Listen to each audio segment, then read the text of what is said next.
With the recent hype and controversy surrounding Season 2 of The Last of Us, as well as the past and future movies that have been made from video games and their rising popularity, it got me thinking about how stories are told in video games, and specifically how they can be conveyed in ways that books and film can never replicate. What limitations are lifted, and how does it impact the player? The main difference is the amount of responsibility that is placed on the player in order to convey the story, and is often the reason why many games have pretty weak stories due to all of the factors the developers need to account for when writing their narratives. Today, I'll be looking at a couple different games as examples and looking at the unique methods that they're able to convey their stories in, methods that your typical movie or book could never use. Before I start, I just want to give a little warning for spoilers. If any of the games I talk about are ones that you are playing or are planning to play, and you want to go in blind, then I recommend skipping its section.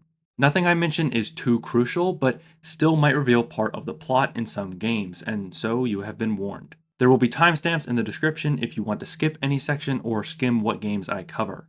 With that, let's go ahead and get started by looking at The Witcher 3. The main aspect of this game that I want to focus on is the idea of giving the player a choice.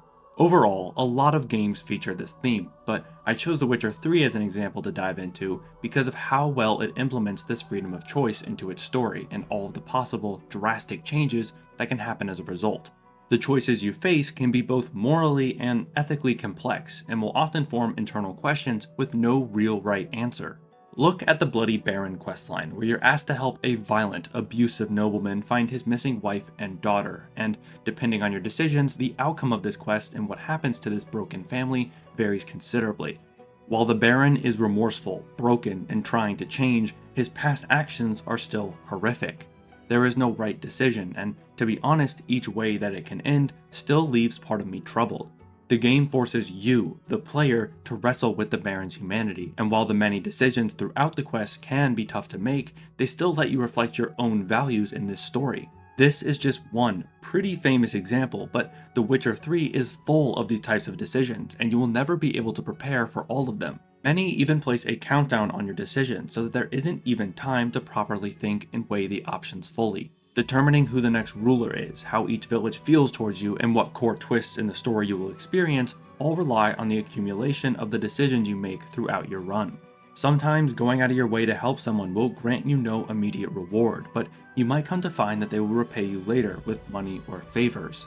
This aspect of choice and being able to shift the plot to align with what you want to do is something that is unique to playing a game and no other form of media.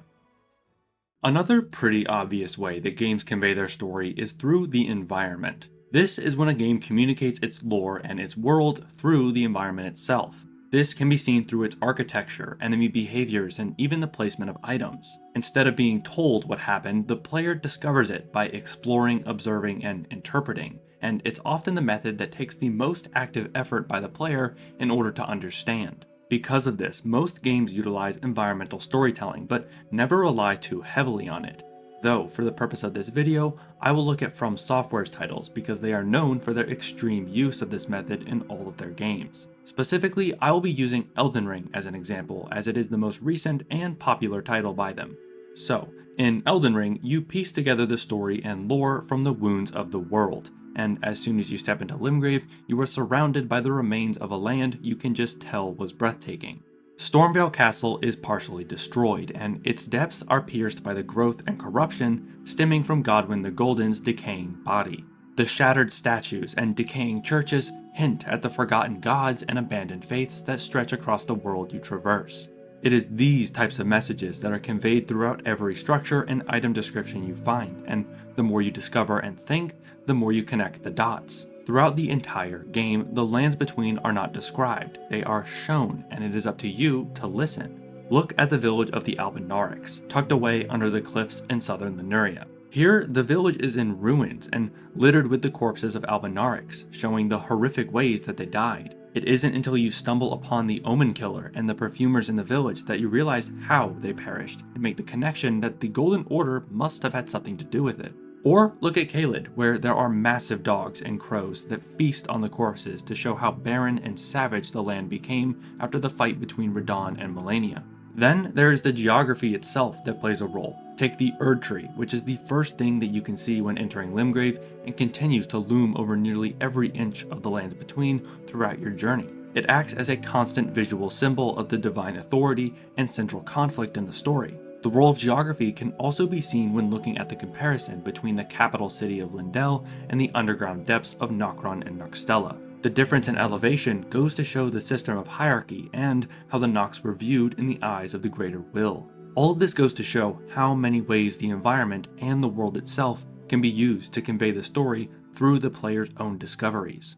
Now, I want to talk about my experience with the game Journey. If you are unfamiliar, this is a game that is a very short, emotional, and minimalist adventure game where your sole purpose is to reach the Pillar of Light in the distance. There are no words in this game, and you are given no instructions either, but nonetheless, every action is intuitive, and instead, this game shines in how it connects to the player emotionally. I want to talk about how it's able to emotionally immerse you in the story and journey in ways that other traditional media can't.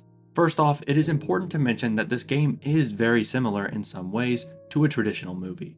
It is extremely short, and the average playthrough will only take around 2 hours to complete, and so it's meant to be experienced in a single continuous session, like a movie. It also is a game that does not really offer much replayability, as again, the game itself is more of a work of art trying to send a message, and so if you've experienced it already and still remember what it was like, you're unlikely to play it again until your memories of it start to fade. Since this game is similar to how you would experience a traditional movie, it makes it easier to see how it does things differently, and in specific, I'm talking about how it immerses you emotionally. Journey features an absolutely beautiful world with a very minimalistic design and an amazing soundtrack, which all help guide you to the feelings that the developers aim for you to experience. However, these are all things that a traditional movie can showcase, so what sets Journey apart is where you fit in as the player, with the role that you have and how it amplifies the emotions that these types of games invoke. I found that the lack of an explicit narrative let me form my own interpretation that I felt worked and left me satisfied, but it also left room for me to connect the vague story with my own experiences in my own life. This method of storytelling encourages the player to connect both personally and emotionally to the journey itself. The character you play as has no name, no backstory, and says nothing. You are not playing as Geralt or Link, but rather you are yourself in this game, and it tries to tell you that it is your journey. Like I said, the journey and message are whatever you make of it, but for me personally, and I think many others, it was a journey of life, death, and rebirth. For the first part of the game, you make your way across warm and playful deserts that I thought resembled childhood. Then you begin to see the darker secrets of the world and make your way through the gloomy underground, where there are predators and the mood shifts dramatically. I compared this to the realization of what the true world can be and the darker qualities that it hides. Then you begin the mountain climb, and here is when you feel more isolated than ever as you struggle up a cold, snowy mountain, which clearly does not want you to progress, but you do anyway. And what does this lead to? Death and failure. That is when you are picked up and emerge from these darker themes, and where that early game childhood warmth and beauty return, but with a twist. Now you are ascending weightlessly, and it seems to me like transcendence. This was supposed to resemble the peace of the afterlife and the end of my journey, where I finally reached the pillar I was pushing towards the whole time. The message I discovered would not have been able to be conveyed in any other way than me controlling this in-game version of myself. Me physically pushing my character through the struggles they faced and being the one who made sure they made it to the end of their journey. Because it was me who did it, it will hit harder on whatever emotional strings this game might have tapped into. Before we move on, I want to talk about one more thing I thought was a key part of my experience, and that is how multiplayer works in this game. There is no option to select it, and when I was playing, I was joined by a character identical to mine, that for all I knew was an NPC. There was no option to select multiplayer, no usernames, and no chat functions. It was not until quite some time later that I realized that those were human movements and that this might actually be a player. The way it works is that the game will randomly place another player into your world, and there's no way of knowing when it will happen or for how long. You will only know who the people who joined you were once you see the credits roll. During the game, you can help each other by recharging one another's jumps and having a companion, even for a short while, makes the world feel a little less isolating and makes a short connection form between you and this other mystery player. And this connection is not built from words, but rather a shared purpose. Now I'm going to shift back to yet another monumental open world title, Breath of the Wild, but we won't be looking at its world or the choices that this game features. Instead, I want to talk about how timing and the order in which you do certain quests impact the story that this game provides. From the second that you wake up in the Shrine of Resurrection and make your way into Hyrule, you know what your goal is and how the game will end, that being with the defeat of Calamity Ganon. And you could do just that. There is nothing stopping you from heading straight to the castle and beating the game. It might suck, but you will eventually be able to beat Ganon and you can move on to the next game on your list. However, the developers know that you aren't going to do that and are convinced that the world they created is both interesting and offers enough to take you off that quest and discover others. The world and its story do not tell you what to do, but rather invite you to discover it for yourself. This is where the timing of when you do certain things comes into play. The main way that Breath of the Wild tells its story is through 12 memories that you can find throughout the world, which all give a glimpse into the relationship between Link and Zelda and the collapse of Hyrule. Cutscenes are by no means a new addition to gaming, but what Breath of the Wild does is it lets you discover these memories out of order, and to be honest, it expects you to. This makes everyone's perception of the story unique throughout their playthrough, as each player will have their own pieces to the puzzle at different parts of the game, which all influence their understanding of the plot. The responsibility for how much you know and at what point you know is fully dependent on the player's actions. This can also be seen in the decision of what divine beast to complete first, as depending on which one you do, it will shape your perception of the champions.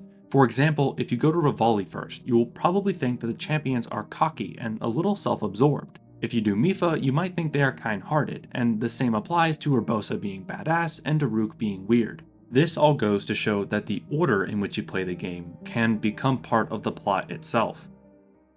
Alright, I've saved the best for last, as this was my favorite way to look at the unique ways that games can convey stories, and I'll be talking about Celeste for this example.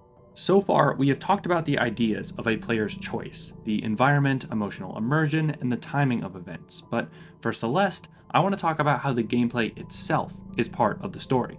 In this game, the actions that you perform with your hands are not just allowing you to progress through the story, but rather they are a way to experience the story directly and are vital in conveying the message in this game. The mechanics themselves are part of the story, and the core gameplay of climbing the mountain becomes a metaphor for the internal and emotional journey of Madeline, the main character. As players, we can feel Madeline's inner battles, and they make sense to us not because the game directly tells us Madeline has anxiety and panic attacks, but rather because we also struggle with her. You are learning to keep going right alongside her. The game tells you it is okay to fall as long as you keep climbing.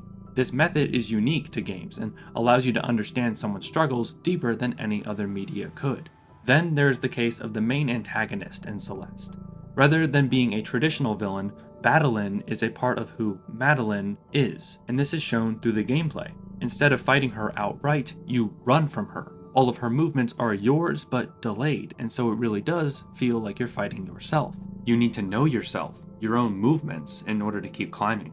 This way of experiencing a story, one that lets you actively feel the same emotions as Madeline, is an incredible way to experience a narrative and is part of the reason why Celeste is such a praised title, not only for its phenomenal gameplay, but because of the narrative it has and the unique way that it can be experienced. And that brings me to the end of this video. I wanted to thank anyone who stayed until the end, and know that I appreciate the support greatly. I am still trying to get a hang of all this YouTube stuff, and so if you noticed any weird audio sections, editing issues, or just have a topic you want to see a video cover, please let me know in the comments. If you found this video interesting and want to see more like it, then consider subscribing, as I have a lot more planned for the future. With that, thank you all for checking my video out, and until next time.